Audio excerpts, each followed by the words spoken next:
Okay, so I'm making a correction from the first video. This is actually a 1.5 inch long bolt, not 1 3/4. And that's really important because all of the holes inside the base are all milled to fit this bolt, and it's all set up for you. So if you follow, have the wood made the way I gave you the instructions, and then use these bolts, and we've done thousands of these, of course, and this is the way that it works.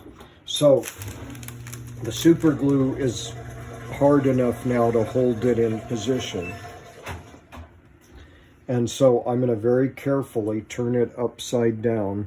And this is what I use this for, is I can get a hold of that bolt and just lightly get it out carefully without disturbing anything.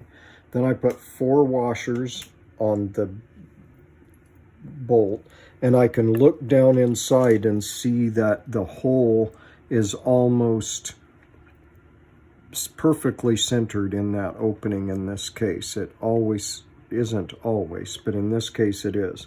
So I'm going to try to feel the hole with the end of the bolt and get into the hole and start turning it.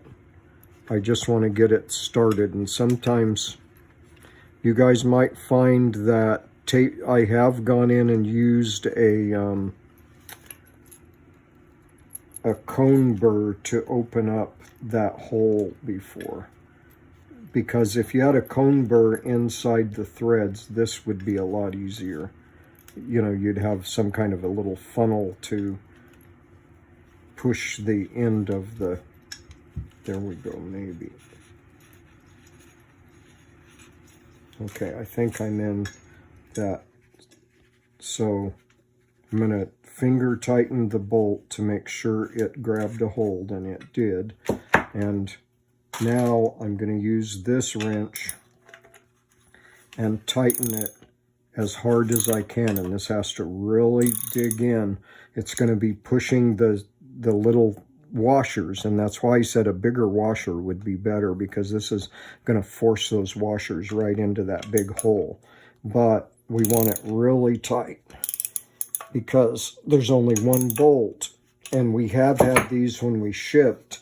If this metal hasn't dug into the wood, this has spun in shipment, and not very many, but a few times.